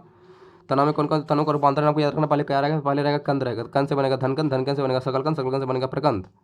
कंद को बोलते हैं टवर, टवर धकन को बोलते हैं कॉर्म, इसको बोलेंगे बल्ब। सकलकंद को और प्रकंद को बोलते हैं रिजोम, बोलते हैं रिजोम। अब कंद में कौन सा कंद आता है? किसका? आलू का जो तना होता है उसको बोलते हैं कंद। आलू का जो तना होगा उसको कंद बोलेंगे। धनकंद किसका होगा? बेंडा और केसर का। शकलकंद किसका होगा? प्याज का होगा। और प्रकंद किसका होगा? हल्दी और अदरक के जो तना होगा उसको बोलेंगे प्रकंद। तो फिर से बोले थे, कंद होगा आलू का, धनकंद होगा बड़ा और बंडा और केसर का, शकलकंद किसका होगा? प्याज का होगा, प्रकंद जो होगा हल्दी और अदरक का होगा। टबर, कॉर्म, बल्ब और रिजोम, रिजोम में या जो भी रख लो। अब आता है लीफ, यानी कि पत्ती के बारे में। तो पिता को पता है सबका, हरे रंग का होता है। इसका मुख्य कार्य क्या होता है? प्रकाशन से हेल्प करना। पत्ती कहानी खत्म। आप पढ़ते हैं फ्लावर के बारे में। फ्लावर के बारे में थोड़ा सा डिफरेंट डिफरेंट पढ़ना होगा, ध्यान दीजिएगा। लिखा है कि फ्लावर का कौन कौन से पार्ट होते हैं। फ्लावर में देखो क्या होता है, पहले होता है बाह्य दलपुंज होता है, जिसको बोलते हैं अंग्रेजी में काइलेक्स बोलते हैं, कैलिएक्स बोलते हैं, कैलिएक्स। दलपुंज, फिर उसके बाद बाह्य दलपुंज के बाद आएगा दलपुंज, जिसको बोलते हैं कोरोला बोलते हैं, कोरोला। नहीं, उसके बाद पुमंग आता है, पुमंग को बोलते हैं एंड्रियोसिम, एंड्रियोसिम बोलते हैं पुमंग को। उसके बाद आता है जायांग, जिसको बोलते हैं जाइनोसिम बोलते हैं, जाइनोसियम, जाइनोसियम, इसको बोलते हैं एंड्रियोसियम। एंड्रोसियम बोलेंगे पुमंग को, और जायांग को बोलेंगे जाइनोसियम बोलेंगे। अब पुमंग के नर जनांग हो गया, पुमंग जो होगा उसको क्या बोला? पुमंग हो गया जेंट्स हो गया, और जो जयांग हो गया क्या हो गया? लेडीज हो गया, यानी फीमेल हो गया। तो पुमंग क्या हो गया? नर हो गया, और जयांग क्या हो गया? मादा हो गया। अब पुमंग के बाद थोड़ा सा पढ़े थे, पुमंग क्या है? तो पुमंग में लिखा, पुमंग में एक या एक से अधिक यहाँ पर पुक्कीसर पाए जाएंगे। पुक्कीसर को बोलते हैं स्टेमेंस। पुमंग के अंदर क्या पाए जाएंगे? स्टेमेन पाए जाएंगे, स्टेमेंस यानी कि पुकेसर पाए जाएंगे। और पुकेसर में क्या होंगे? परागकण पाए जाएंगे। पुकेसर के अंदर ही क्या होता है? परागकण, जिसको बोलते हैं पॉलन ग्रेन्स बोलते हैं। परागकण क्या बोलते हैं अंग्रेजी में? पॉलन ग्रेन्स बोलते हैं। तो यार ये सिंपल बात है, पुमंग के अंदर होगा क्या? स्टेमेंस होगा, यानी कि पुकेसर होगा, और उसके बाद पुकेसर के अंदर क्या होगा? परागकण होगा, यानी कि पॉलन ग्रेन्स होगा, सिंपल। जयांग के बारे में, तो जयांग में क्या होगा? पुमंग तो नर था, यानी कि जेंट्स था। अब जयांग क्या है? जयांग है फीमेल है। तो जयांग में क्या क्या होता है? जयांग में अंडप पाए जाएंगे। अंडप, अंडप का 3 भाग होता है, अंडाशय, वर्तिका और वर्तिकाग्र। अंडाशय को बोलते हैं ओवरी, वर्तिका को बोलते हैं स्टाइल, और वर्तिकाग्र को बोलते हैं स्टिग्मा बोलेंगे। ये 3 चीज़ पाए जाएंगे। अंडा का कैटेगरी होगा, अंडा का कैटेगरी 3 हो गया, ठीक है। नेक्स्ट बोलते हैं परागन क्या होता है? पॉलिनेशन क्या होता है? पॉलिनेशन ध्यान दो, पॉलिनेशन लिखा होगा परागकोश से निकलकर अंडप के वर्तिकाग्र पर परागकणों की पहुंचने की क्रिया को बोलते हैं परागकण। समझ रहे? परागकोश, यानी परागकोश पे क्या होता है? परागकण पाए जाते हैं। और परागकण को कहाँ पहुँचाना है? वर्तिकाग्र तक पहुँचाना है। वर्तिकाग्र क्या है? तो ये है आपका पुमंग जो है, सॉरी, जो अंडप है, अंडप का जो सबसे आखिरी भाग है वर्तिकाग्र, वहाँ तक पहुँचाना है किसको? परागकण को पहुँचाना है। इस प्रोसेस को ही क्या बोलेंगे? परागन बोलेंगे, यानी कि पॉलिनेशन बोलेंगे। यही लिखा हुआ है, ठीक है। यानी कि परागकण को पहुँचाना है वर्तिकाग्र तक, और जो प्रोसेस होगा उसको बोलेंगे परागकण, नहीं पॉलिनेशन बोलेंगे सिर्फ, ठीक है। अब पॉलिनेशन का भी प्रकार होता है, स्वपरागन खुद से हो जाएगा, सेल्फ पॉलिनेशन हो जाएगा। दूसरा आता है पर परागन की क्रॉस पॉलिनेशन के दूसरे के साथ होगा, यानी कि खुद के पौधे के साथ हो जाएगा, खुद के फूल के साथ हो जाएगा सेल्फ पॉलिनेशन, और पर परागन दूसरे के फूल के साथ होगा तो उसको क्रॉस पॉलिनेशन, ठीक है। दो याद रखना। नहीं पड़ता निषेचन, यानी कि फर्टिलाइजेशन कैसे होगा? यानी कि परागन अब हो गया, तब बीज बनना शुरू होगा, तो बीज बनने के प्रोसेस को हम क्या बोलते हैं? निषेचन बोलते हैं, यानी कि फर्टिलाइजेशन बोलते हैं, सिंपल बात। और निषेचन में क्या लिखा? निषेचन लिखा, निषेचित अंडप युग्म चलाते हैं, जो निषेचित अंडप है, यानी कि जो अंडा बन गया है, जो निषेचन अंडा बनेंगे उसको क्या बोलेंगे, युग्मनज बोलते हैं हिंदी में, और अंग्रेजी में बोलते हैं जाइगोट बोलते हैं। ये पॉइंट आपको याद रखने होंगे, ठीक है। नेक्स्ट पढ़ेंगे आवृत्ति बीज के बारे में। एंजियोस्पर्म के बारे में लिखा हुआ है कि त्रिक संलयन यानी कि ट्रिपल फ्यूजन, जबकि जो अन्य वर्ग के पौधे होते हैं वो द्विसंलयन होता है। ये त्रिक संलयन के बारे में लिखा हुआ। निषेचन जो होता है कि का कैटेगरी है, निषेचन में दो तरह के होते हैं निषेचन। पहला आता है त्रिक संलयन और दूसरा आता है द्विसंलयन। जितने भी आवृत्ति बीज पौधे हैं, जितने भी एंजियोस्पर्म है, आवृत्ति बीज मतलब कि जिसके बीज क्या होगा, पौधे के अंदर पाया जाएगा, सॉरी फल के अंदर पाया जाएगा, उसको बोलेंगे आवृत्ति बीज। तो जितने भी आवृत्ति बीज पौधे हैं उसमें कैसा निषेचन होगा, त्रिक संलयन होगा। और उसके अलावा जितने भी होगा उसमें क्या होगा, द्विक संलयन होने वाला। नेक्स्ट पढ़ें अनिषेक फल क्या होता है। अनिषेक फल को बोलते हैं क्या, इसको लिखा देखो यहाँ देखो, पार्थेनोक्रैपी बोला, पार्थेनोक्रैपी। अनिषेक फल को बोला पार्थेनोक्रैपी। कुछ पौधे ऐसे होते हैं जो बिना निषेचन किए हुए अंडा बना लेते हैं, अंडा से फल बना लेते हैं। याद रखना है, बिना निषेचन किए हुए अगर बना ले रहा है फल तो समझ लो क्या कर रहा है वो, कैसा फल है, अनिषेक फलन के द्वारा बना रहा है, यानी कि पार्थेनोक्रैपी के द्वारा खुद को ऐसा बना रहा है। इस प्रोसेस का नाम क्या रहेगा, पार्थेनोक्रैपी यानी अनिषेक फलन उसको बोलेंगे। साधारणतः जो पौधे बने वो बीज रहित बनते हैं, जनरली बनता है। लेकिन कुछ ऐसे पौधे हैं, एग्जाम्पल में जैसे केला हो गया, पपीता हो गया, नारंगी हो गया, अंगूर हो गया, अनानास हो गया, सारे कैसे हैं, अनिषेक फलन के द्वारा ही आप खुद को बना सकते हैं। केला में भी हो सकता है, पपीता में भी, केला, पपीता, नारंगी, अंगूर और अनानास, ठीक है। अब आते हैं फल का निर्माण। फल का निर्माण क्या होता है, कहाँ होगा, तो अंडाशय में होगा, बिल्कुल अंडाशय में होगा, फीमेल में होगा तो अंडाशय में ही होगा फल का निर्माण। नेक्स्ट आता है संपूर्ण फल को 3 भागों में डिवाइड किया गया है। पहला आता है सिंपल फल यानी कि सरल फल, दूसरा आता है पुंज फल, तीसरा आता है संग्रहित फल।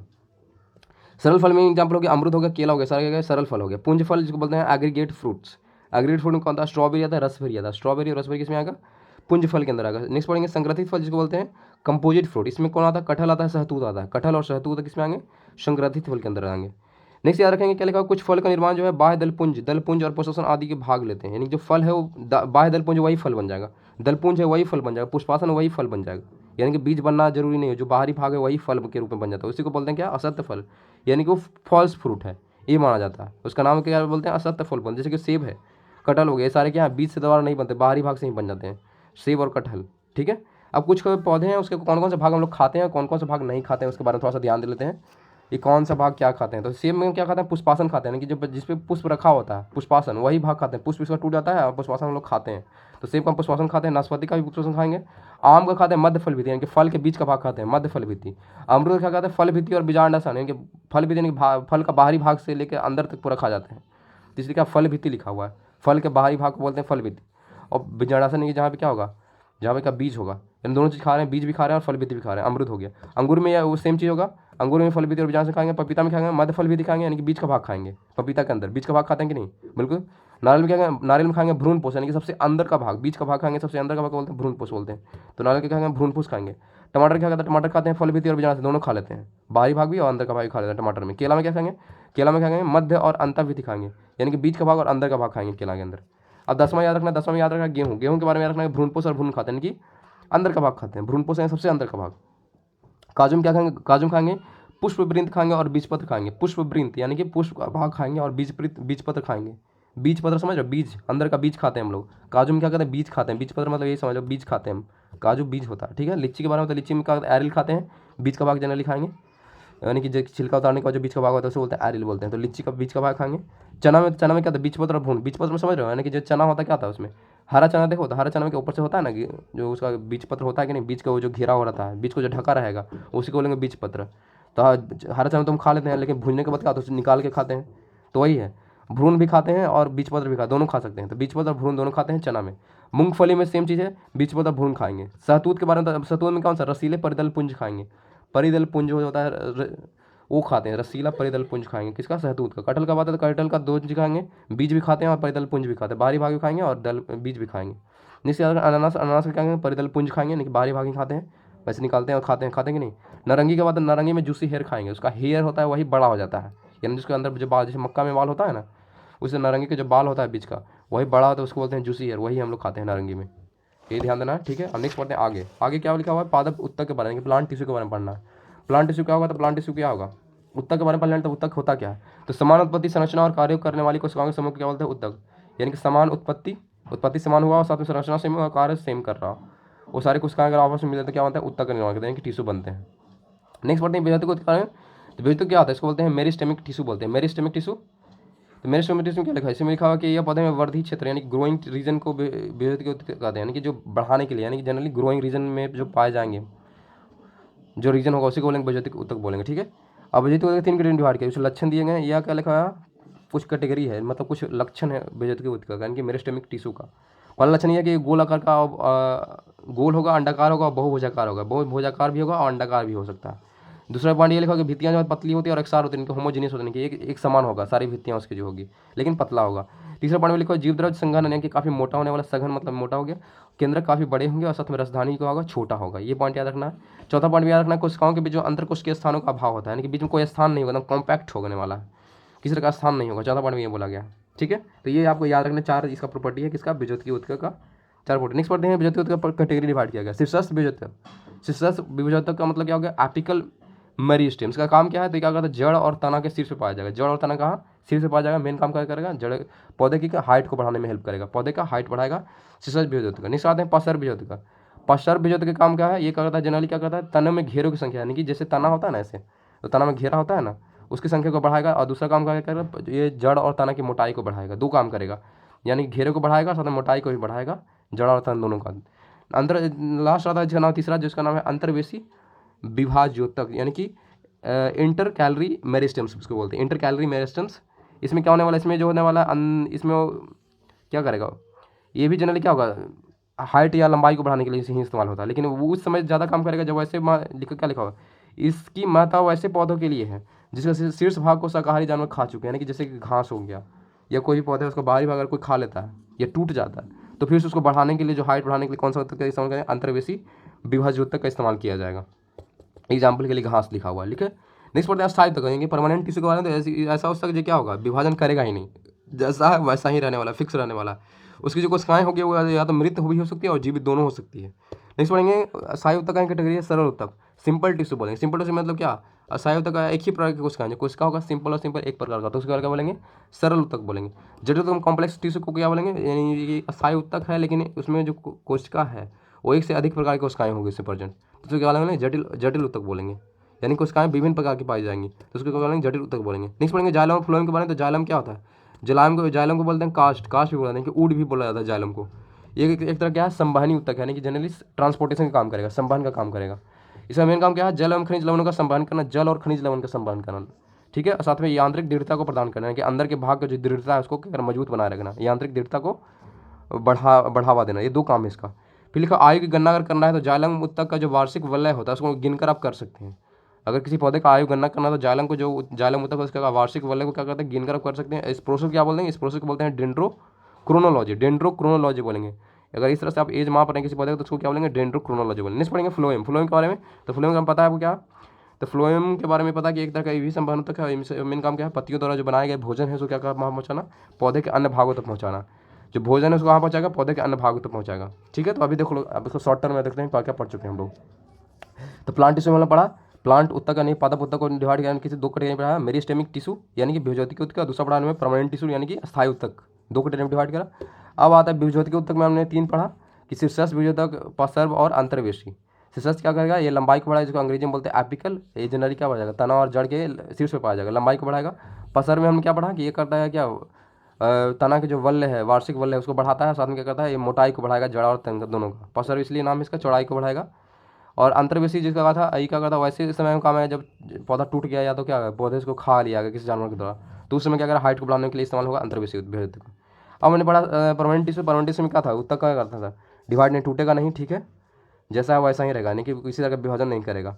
ये उसमें जो कोशिकाएं हो गया तो जिंदा रहेगा, तो हमारा दोनों रह सकता है। अब सिंपल टिश्यू को मैंने डिवाइड किया था 2 कैटेगरी में, पता था सिंपल यानी कि सिंपल टिश्यू, सिंपल है जिनका कोशिकाएं सिंपल एक ही प्रकार का, तो उसको बोलेंगे सिंपल टिश्यू। और जटिल में क्या पड़ा था, इसमें कोशिकाएं जो विभिन्न प्रकार का, तो उसको बोलेंगे जटिल ऊतक, ठीक है। अब सिंपल ऊतक को मैंने डिवाइड किया था मृदु ऊतक के रूप में है, देखो यहाँ पे देखो, पैरेन्काइमा इसको बोलते हैं, मृदु ऊतक यानी कि पैरेन्काइमा। फिर आता है स्थूलकोण ऊतक जिसको बोलते हैं कोलेनकाइमा, और दृढ़ ऊतक जिसको बोलते हैं स्कैलेरेनकाइमा। पैरेन्काइमा, कोलेनकाइमा और स्कैलेरेनकाइमा, मृदु ऊतक, स्थूलकोण ऊतक और दृढ़ ऊतक, सरल ऊतक का कैटेगरी आपको याद रखना होगा। नेक्स्ट पढ़ेंगे जटिल ऊतक। जटिल में 2 तरह था, जाइलम और फ्लोएम। जाइलम काम क्या था, जाइलम काम क्या था, जल और खनिज लवण को पहुंचाना, और फ्लोएम का काम क्या था, फ्लोएम काम था जो भोजन बन गया उसको पौधे तक पहुंचाना, जो पत्ती में भोजन बना उसको वहाँ पर पूरे पौधे में पहुंचाना, फ्लोएम का, ठीक। नेक्स्ट टॉपिक पढ़ने का नाम है प्रकाश संश्लेषण, काफी इंपॉर्टेंट, ध्यान दीजिएगा। फोटोसिंथेसिस अंग्रेजी बोलते हैं, फोटोसिंथेसिस। इसमें क्या होता क्या है, इसमें लिखा हुआ पौधे में जल, प्रकाश और पर्णहरित कार्बन डाइऑक्साइड, कौन कौन से हैं, जल, प्रकाश, पर्णहरित जिसको बोलते हैं क्लोरोफिल, कार्बन डाइऑक्साइड की उपस्थिति में कार्बोहाइड्रेट का निर्माण को ही प्रकाश संश्लेषण बोलेंगे। सिंपल। क्या क्या होना चाहिए? कार्बन डाइऑक्साइड रहेगा, वाटर रहेगा यानी कि जल रहने वाला। प्रकाश की उपस्थिति में, क्लोरोफिल की उपस्थिति में क्या बनाएगा? ग्लूकोज बनाएगा, जल बनाएगा और ऑक्सीजन बनाएगा। सिंपल। इसमें लिखा प्रकाशन के लिए आवश्यक चीज़ क्या है? तो कार्बन डाइऑक्साइड हमको चाहिए, पानी चाहिए, क्लोरोफिल चाहिए और प्रकाश का सूर्य का प्रकाश चाहिए। ये चीज़ चाहिए हमको, सबको पता होना चाहिए। कार्बन डाइऑक्साइड, पानी, क्लोरोफिल और सूर्य का प्रकाश। लिखा हुआ स्थलीय पौधे वायुमंडल से कार्बन डाइऑक्साइड लेते हैं, जबकि जो जलीय पौधे हैं वो जल से कार्बन डाइऑक्साइड लेते हैं। अगर स्थल पर पौधा है तो इन्वायरमेंट से ले लेगा, अगल बगल से ले लेगा। लेकिन अगर जल वाला पौधा है तो कहाँ से लेगा? जल के अंदर से लेगा। इसलिए जल के अंदर देखा हमने बहुत सारे पौधे पाए जाते हैं जो समुद्र के अंदर डाइव करोगे तो वहाँ भी क्या होता है? ऑक्सीजन को वो प्रोड्यूस करता है और जल से कार्बन डाइऑक्साइड ले लेता है। नेक्स्ट पढ़ेंगे पत्ती कोशिका में जल की सिरा। देखो जो पत्ती की कोशिका होता है, अब पत्ती के पास तो पानी जाना चाहिए ना, तो पानी जो जाता है ऑस्मोसिस के द्वारा, देखो अंग्रेजी बोलते हैं, हिंदी में बोलते हैं परासरण। परासरण के द्वारा पत्ती के अंदर जाएगा पानी ऑस्मोसिस के द्वारा, और जो कार्बन डाइऑक्साइड जाएगा वो जाएगा किसके द्वारा? विसरण प्रोसेस। प्रोसेस का नाम क्या है? विसरण, यानी कि डिफ्यूजन के द्वारा जाएगा। पत्ती के अंदर जो कार्बन डाइऑक्साइड जाएगा वो विसरण के द्वारा, और जो जल जाएगा परासरण के द्वारा जाएगा। ऑस्मोसिस और डिफ्यूजन याद रखना होगा। नेक्स्ट याद रखना है क्लोरोफिल में पत्तियों का रंग का हरे रंग का होता है, सबको पता है भाई। इसके 4 कैटेगरी होते हैं। क्लोरोफिल सिंपल एक प्रकार का नहीं होता, 4 यहाँ पे लिखा 4 घटक होता है। Chlorophyll A, chlorophyll B, carotene और जैथोफिल होता है। सबको पता है कैरोटीन के पिछले क्लास में आपको पढ़ा था कैरोटीन का क्या होगा? कैरोटीन के कारण क्या होगा? पत्तियों का रंग पीला होना शुरू हो जाएगा, फिर वो टूट के झड़ जाएगा। तो याद रखना है। जनरली इसमें मेन काम कौन करता है? क्लोरोफिल ए और क्लोरोफिल बी का रंग हरा था, इसलिए मेन काम यही करता है। ऊर्जा का स्थानांतरित करने के लिए सबसे ज़्यादा हेल्प कौन होता है? क्लोरोफिल ए और क्लोरोफिल बी करता है, और यही प्रकाश संश्लेषण का केंद्र सबको पता है भाई। अब नेक्स्ट याद रखना क्लोरोफिल के केंद्र में क्या पाया जाता है? तो याद रखना है क्लोरोफिल में पाए जाएंगे मैग्नीशियम। ये आपसे क्वेश्चन काफ़ी ज़्यादा पूछे जाते हैं। क्लोरोफिल में क्या पाए जाएंगे? मैग्नीशियम पाए जाएंगे। नेक्स्ट याद रखना क्लोरोफिल में प्रकाश कौन कौन से प्रकाश लेता है? तो ये बैगनी प्रकाश लेगा, नीला और लाल रंग को ग्रहण करेगा। बैगनी, नीला और लाल प्रकाश संश्लेषण जब होगा तो कौन कौन से कलर लेगा? बैगनी, नीला और लाल रंग को प्रकाश से संग्रहित करेगा। जनरली जो लाल रंग होगा काफ़ी तेज होगा तो उससे ज़्यादा प्रकाश संश्लेषण होता है। सबसे कम जो होता है प्रकाश संश्लेषण किसी बैगनी रंग में होता है। तो सबसे बेस्ट क्या है? लाल रंग सबसे बेस्ट है। नेक्स्ट पढ़ेंगे प्रकाशन क्रिया का एक उपचयन यानी कि ऑक्सीडेशन और रिडक्शन, दोनों प्रोसेस है। ऑक्सीडेशन भी होता है, रिडक्शन भी होता है। कैसे होता है देखो, तो इसमें लिखा जल का जो उपचयन ऑक्सीजन बनाने के लिए, जल का क्या होगा? उपचयन होगा यानी कि ऑक्सीडेशन होगा। ऑक्सीजन बनाने के लिए जल से बनेगा ऑक्सीजन यानी ऑक्सीडेशन होगा। अब कार्बन डाइऑक्साइड का अपचयन होता है यानी कि रिडक्शन होता है, और इससे क्या बनता है? ग्लूकोज का निर्माण होता है। कार्बन डाइऑक्साइड का क्या होगा? अपचयन होगा और क्या बनेगा? ग्लूकोज का निर्माण होगा यानी कि रिडक्शन होने वाला है। नेक्स्ट लिखा हुआ पॉइंट है कि प्रकाशन क्रिया 2 अवस्थाएं होती है, 2 तरह से होता है प्रकाश संश्लेषण। देखो पहला अवस्था जो होता है उसको बोलते हैं प्रकाश रासायनिक क्रिया। पहला होगा फोटोकेमिकल रिएक्शन, उसके बाद होगा रासायनिक प्रकाशहीन क्रिया यानी कि बिना प्रकाश का ही जो प्रोसेस होगा उसको बोलेंगे डार्क केमिकल रिएक्शन। तो कैसे कैसे तो ध्यान देते हैं। पहला आता है प्रकाश रासायनिक क्रिया। इसमें क्या होगा? क्लोरोफिल का जो ग्रेना भाग में होगा, क्लोरोफिल कौन से भाग में? ग्रेना क्या है? एक तरह का स्थान है, ठीक है, भाग मान लो। क्लोरोफिल के ग्रेना भाग में होगा, संपन्न होगा कौन सा? प्रकाश का रासायनिक क्रिया। इसे हिल क्रिया बोलते हैं, यानी कि हिल रिएक्शन। खुद को क्या कर रहा है? वो हिल कर रहा है यानी कि खुद को मतलब सुधार रहा है, इसलिए इसका नाम क्या है? हिल रिएक्शन भी बोलते हैं। इससे मेन जो ऊर्जा निकलता है अंत में जो ऊर्जा रूप निकलता है किसके फॉर्म निकलता है? तो एटीपी और NADPH के फॉर्म में निकलेगा। इस प्रक्रिया में जो अंत में ऊर्जा के रूप में कौन निकलता है? एटीपी और निकलता है NADPH। ये क्या करता है? ये हेल्प करता है आगे वाला प्रोसेस, जो आगे वाला प्रोसेस है रासायनिक प्रकाशहीन क्रिया यानी कि डार्क केमिकल रिएक्शन, उसको संपन्न करने में क्या करेगा? हेल्प करेगा। तो पढ़ लेते हैं नेक्स्ट प्रोसेस जिसका नाम क्या था? रासायनिक प्रकाशहीन प्रक्रिया। इसमें क्या होने वाला है? क्लोरोफिल के स्ट्रोमा में होगा। कौन से भाग में होगा? तो क्लोरोफिल के स्ट्रोमा भाग में होगा। और इस क्रिया में कार्बन डाइऑक्साइड का उपचयन होकर क्या बनेगा? शर्करा स्टार्च बनेगा। उपचयन मतलब क्या? रिडक्शन होने वाला है कार्बन डाइऑक्साइड का, क्या बनेगा? और शर्करा स्टार्च पर जाने लगा। सिंपल। अब पढ़ते हैं पादप हार्मोन जो काफ़ी इंपॉर्टेंट है। प्लांट इसको बोलते हैं प्लांट हार्मोन्स, काफ़ी इंपॉर्टेंट, ध्यान दीजिएगा। कौन कौन से हार्मोन्स हैं? पहला आता है जिसका नाम है वही है ऑक्सिन्स है। इसका जो खोज किया गया था किसके द्वारा? तो डार्विन के द्वारा किया, चार्ल्स डार्विन, समझ रहे हो ना? ऑक्सिन्स ये कब गया था? 1880 में खोजा गया था। ऑक्सिन्स का खोज 1880 में डार्विन के द्वारा किया गया। ये क्या करता है? वृद्धि को नियंत्रित करने वाला हार्मोन, जनरली हाइट को बढ़ाएगा। ये वृद्धि को नियंत्रित करने वाला हार्मोन का नाम क्या है? ऑक्सिन्स नाम है। प्रमुख काम क्या है? तो प्रमुख काम क्या है? खरपतवार को क्या करता है? नष्ट करता है ये हार्मोन्स। साथ में क्या करेगा? फसलों को गिरने से बचाएगा। फसलों को गिरने से, यानी कि फसलों को मजबूत करेगा। ये फसलों क्या करेगा? मजबूत करेगा, गिरने से बचाएगा। साथ में क्या करेगा? खरपतवार को नष्ट भी करेगा। नाम है ऑक्सिन्स हार्मोन्स। ये हार्मोन इस्तेमाल कर सकते हैं आप। दूसरा जो हार्मोन आता है, ये याद रखना है, डार्विन ने खोजा। दूसरा हार्मोन आता है जिब्रेलिन्स जो खोज किया गया था वो किया था जापान के एक वैज्ञानिक थे, जिनका नाम था कुरोसोवा के द्वारा खोजा गया था 1926 में, 1926 में खोजा गया था। किसके द्वारा? जापानी वैज्ञानिक कुरोसोवा के द्वारा। ये क्या करता है? पौधे में बौने पौधा को लंबा कर देगा। ये लंबाई को बढ़ाने में हेल्प करेगा। ये देखो फूल को बनने में मदद करता है, 2 काम करेगा। ये बौना पौधा को लंबा कर देगा, साथ में फूल बनने में हेल्प करेगा। साथ में अंकुरित होने के लिए प्रेरित करता है, यानी कि कोई भी बीज उसको अंकुरित करना है तुरंत जिब्रेलिन डाल दो आप। जिब्रेलिन क्या करेगा, अंकुरित होने के लिए प्रेरित करेगा। साथ में लिखा हुआ है काष्ठीय पौधे में क्या करता है, कैम्बियम की सक्रियता को बढ़ाता है। कैम्बियम यानी कि एगा की सक्रियता को बढ़ाता है जनरली, पता नहीं आगे क्या होता है, लेकिन याद रखना कैम्बियम की सक्रियता क्या बढ़ाएगा, काष्ठीय पौधे में जनरली करेगा ये, कैम्बियम की सक्रियता बढ़ाएगा। नेक्स्ट याद रखना, छिड़काव के द्वारा बृहद आकार के फल और फूल का उत्पादन किया जा सकता है। सबसे बड़ा बड़ा फल बनाना है, सबसे बड़ा बड़ा फूल बनाना है, तो कौन सा हार्मोन इस्तेमाल करोगे, जिब्रेलिन्स। क्या करेगा, बढ़ा देगा, साइज को बढ़ा देगा, फल का भी और फूल का भी। नेक्स्ट जो ला हार्मोन था उसका नाम है साइटोकाइनिन। साइटोकाइनिन जो खोजा गया था मिलर के द्वारा खोजा गया था, कब, 1955 में खोजा गया था, परंतु इसका नामकरण किसी और ने करा। देखो, खोजा मिलर ने, नामकरण किसी और ने किया, लिथाम ने किया था, लिथाम ने इसका नाम नेमिंग करा था, लेकिन खोजा किसने, मिलर ने किया था 1955 में। नाम है साइटोकाइनिन। ये क्या करता है, ये जनरली ऑक्सीजन के साथ, जो फर्स्ट हार्मोन था जिसका नाम था ऑक्सीन, उसी के साथ ये मिलकर काम करेगा, ठीक है। और ये करता है, ये जीर्णता को रोकता है। जीर्णता मतलब क्या, दो तरह के जीन है आपस में मिल जाता है, अलग अलग खराब जीन, तो उसको रोकता है, ये जीर्णता को रोकेगा। साथ में क्या करेगा, आरएनए और प्रोटीन को बनने में सहायता करेगा। आरएनए और प्रोटीन बनाने में हेल्प करेगा कौन, साइटोकाइनिन। नेक्स्ट हार्मोन पढ़ते हैं, इसका नाम है एस्पेसिक एसिड। एस्पेसिक इसको बोलते हैं ABA, शॉर्ट फॉर्म में बोलेंगे ABA। इसका खोज किसने करा था, खोज किया था तो पहली बार और दूसरी बार, दो तरह से बार खोज किया गया था। पहली बार खोजा गया था 1961 से 65 के बीच में, कॉर्न्स और एडिकोट ने खोजा था, कॉर्न्स और एडिकोट ने खोजा। लेकिन बाद में किसने खोजा, वेरिंग ने खोजा, वेरिंग सुने हो ना, उनका नाम ही वेरिंग है। तो वेरिंग ने बाद में खोजा, पहले खोजा कॉर्न्स और एडिकोट ने खोजा, बाद में खोला वेरिंग ने खोजा। ये क्या है, वृद्धि निरोधक हार्मोन है, काफ़ी खराब हार्मोन है, याद रखो, वृद्धि निरोधक नहीं, कि हाइट को बढ़ाएगा ही नहीं है। साथ में पुष्पन में बाधा करने, फूल को भी नहीं बढ़ा सकता, ये फूल को ही बढ़ने से रोक देगा। ये ऐसा हार्मोन है, पौधा में डालिए ही नहीं। अगर एस्पेसिक एसिड क्या करेगा, दो चीज़ करेगा, वृद्धि को रोक देगा, साथ में फूल में भी क्या करेगा, पुष्पन में भी क्या करेगा, बाधा करेगा, फूल को बनने ही नहीं देगा ये। नेक्स्ट पढ़ेंगे एथिलीन क्या है, एकमात्र ऐसा हार्मोन जो क्या गैस के फॉर्म में, याद रखना है, ये ऐसा हार्मोन जो क्या होता है गैस के रूप में पाया जाता है। जो हार्मोन के रूप में इसे प्रमाणित किसने किया था पहली बार, तो पहली बार इसमें बर्ग ने किया था। बर्ग साइंटिस्ट का नाम है, जो कि 1962 में इसको प्रमाणित किया था कि एक तरह का हार्मोन है, बर्ग। ये फलों को पकाने के लिए सहायता करते हैं। एथिलीन का इस्तेमाल करेंगे इसलिए, फल को पकाने के लिए, मादा पुष्पों की संख्या बढ़ाने के लिए। अगर फूल बन रहा है लेकिन मादा हमको ज़्यादा बढ़ाना है, तो मादा पुष्पों की संख्या बढ़ाने के लिए इस्तेमाल करेंगे, एथिलीन का इस्तेमाल करेंगे। साथ में लिखा पत्तियों के पुष्पों के फलों में बिलिंग को प्रेरित करता है, यानी कि बढ़ाने में हेल्प करता है जनरली से। तो जिन्हें दो पॉइंट याद रखने कि बर्ग ने इसका खोज करा, साथ में मादा पुष्पों की संख्या को वृद्धि करता है, फल को पकाता है और गैस के रूप में पाया जाता है, ठीक है। नेक्स्ट जो पॉइंट पढ़ते हैं उसका नाम है फ्लोरिजेंस। फ्लोरिजेंस क्या करता है, तो फ्लोरिजेंस ये पत्ती में बनते हैं। फ्लोरिजेंस कहाँ पाया जाएगा, पौधे के पत्ती में पाया जाएगा। ये जो हार्मोन्स बने जाएंगे कहाँ बनेगा, तो पौधे के पत्ती में पाया जाएगा, इसका नाम है फ्लोरिजेंस, इसका नाम है। ये जनरली मेन काम है फूलों को खिलने में मदद करता है, इसलिए फूल खिलाने वाला हार्मोन बोलते हैं इसको। कौन सा हार्मोन बोलते हैं, फ्लावरिंग हार्मोन्स बोलते हैं, यानी कि फूल खिलाने वाला हार्मोन बोलते हैं। नाम क्या है, फ्लोरिजेंस। पाया कहाँ जाएगा, पत्ती में पाया जाएगा, लेकिन फूल को खिलाएगा, ये नाम है फ्लोरिजेंस। नेक्स्ट पढ़ते हैं सातवां, जिसका नाम है ट्रोमेटिन। ट्रोमेटिन का काम क्या है भाई, ट्रोमेटिन का काम क्या है, या एक प्रकार का क्या है, डाई कार्बोक्सिलिक अम्ल है, डाई कार्बोक्सिलिक एसिड से ये। इसका मेन काम क्या है, घायल कोशिका को क्या करना, फिर से जख्म भरना, यानी कि फिर से एकदम क्या रेडी तैयार करना, यानी कि जो जख्म है उसको खत्म करना। जो पौधे का भी जख्म होता है भाई, तो पौधे का जख्म को खत्म करेगा कौन, ट्रोमेटिन खत्म करेगा। ट्रोमेटिन नामक हार्मोन क्या करेगा, पौधे के जख्म को खत्म करेगा, सिंपल।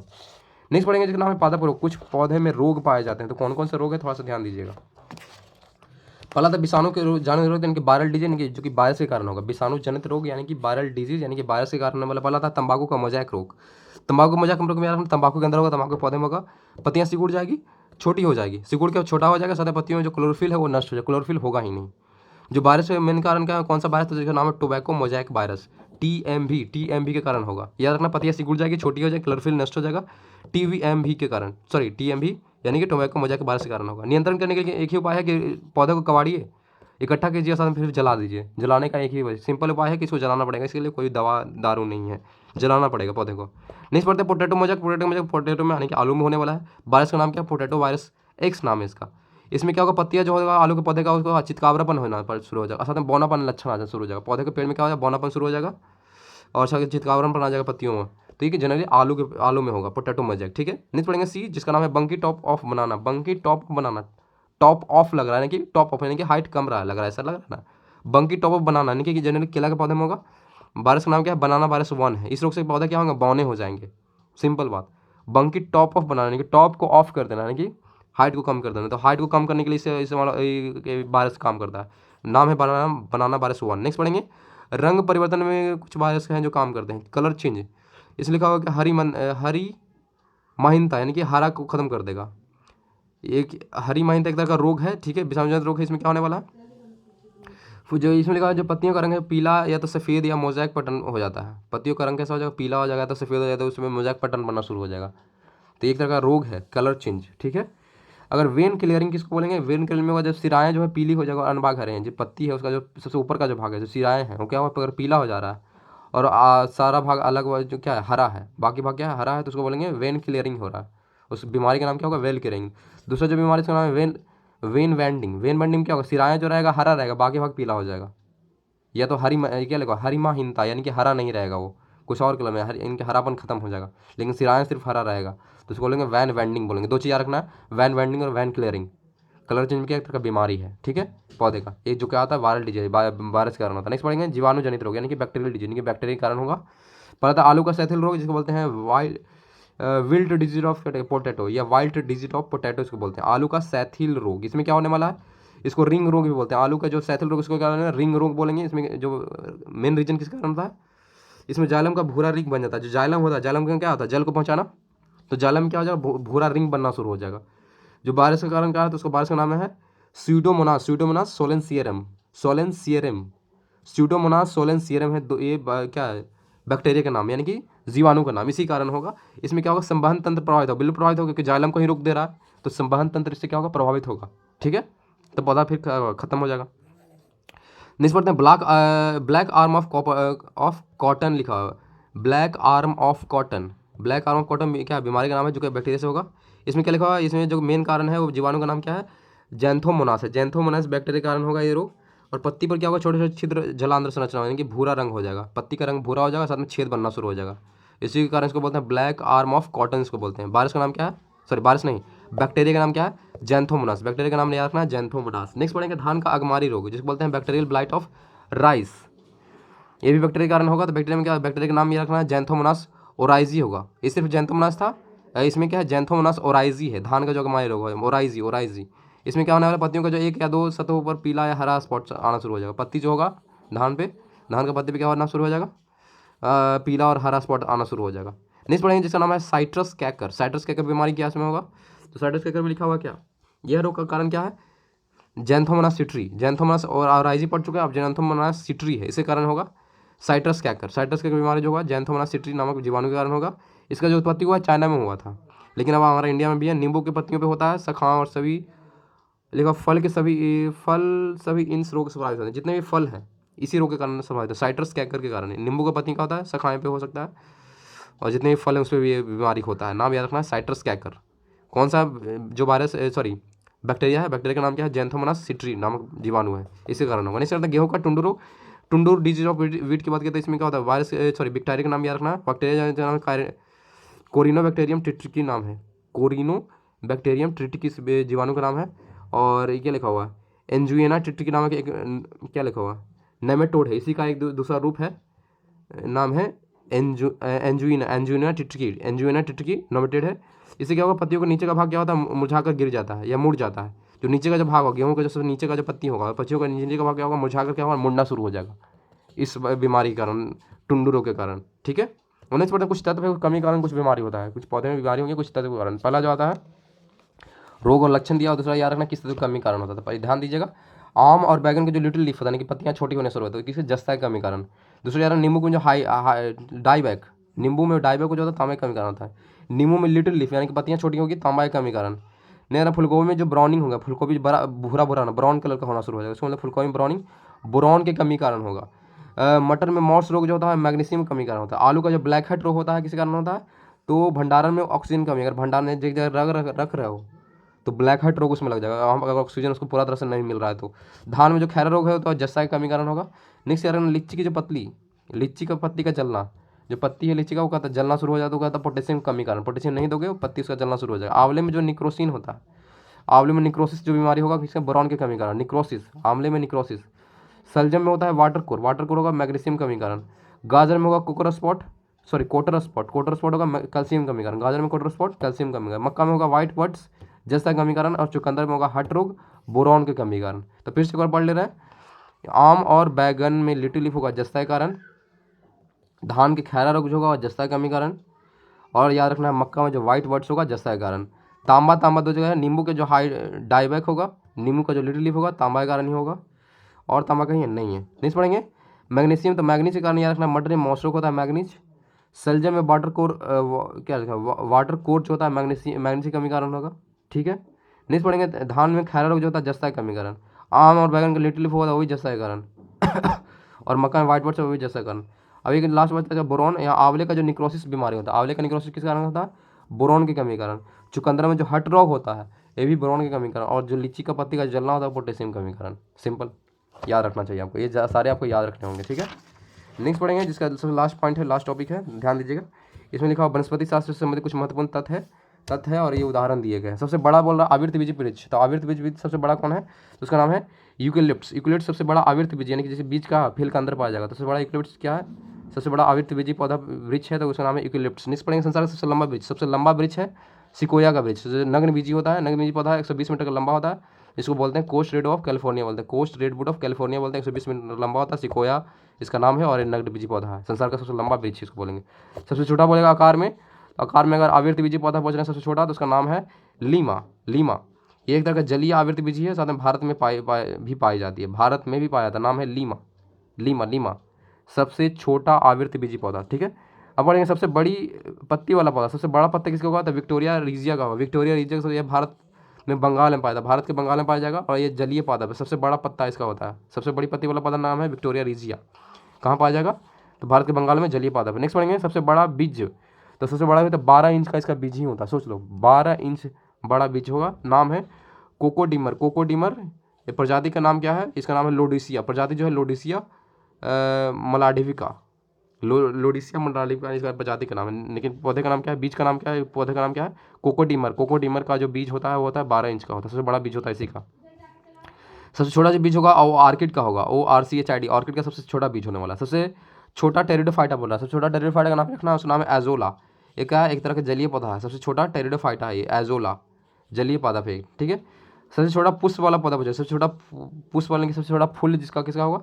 तो फूल होता है वुल्फिया का होता है, इसका जो व्यास है 0.1 mm होता है, ओनली 0.1 mm होगा उसका व्यास फूल का, नाम है वुल्फिया। वुल्फिया सबसे छोटा फूल वाला पौधा वुल्फिया। सबसे बड़ा फूल जो होगा वो किसका होगा? तो होगा रेफ्लेसिया ऑर्नोलॉइड,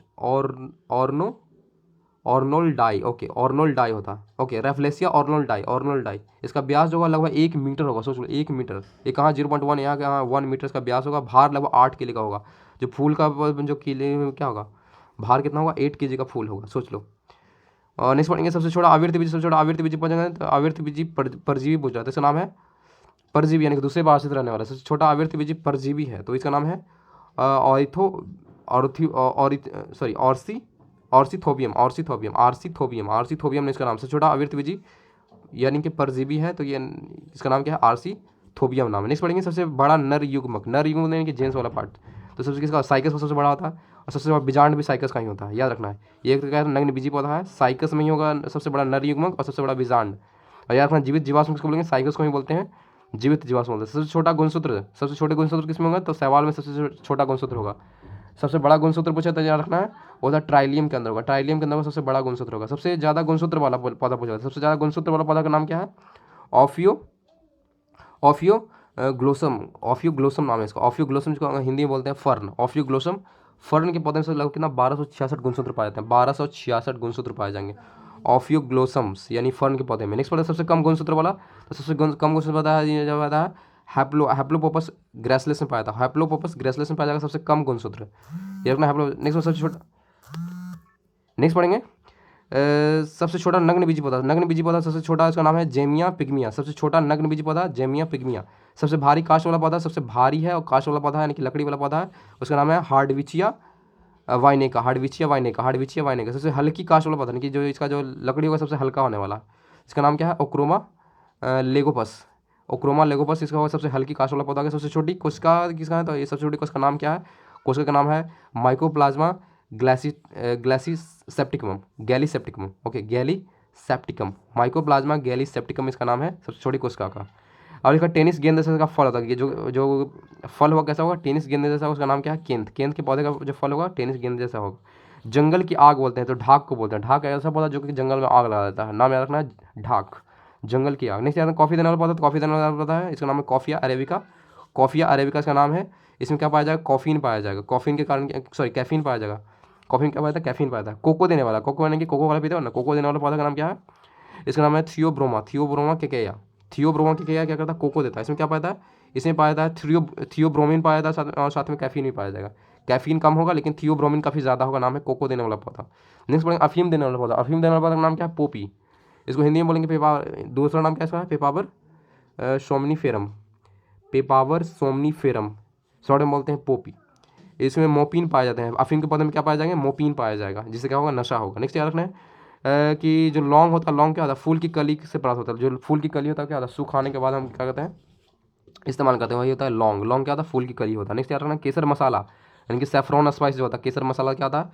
ये पौधे का वर्तिकाग्र, यानी कि जो फूल का सबसे लास्ट का भाग होता है, जिसको वर्तिकाग्र बोलते हैं, स्टिग्मा बोलते हैं, वही भाग इनको काम लाया जाता है। वर्तिकाग्र होता है फूल का, वर्तिकाग्र भाग होता है, यानी कि पौधे का वर्तिकाग्र यानी कि स्टिग्मा भाग का इस्तेमाल करते हैं केसर के रूप में, यानी केसर मसाला के रूप में। नेक्स्ट पढ़ेंगे हीरोइन। हीरोइन अफीम पोस्ता से प्राप्त होता है। बीज का भाग होता है ये।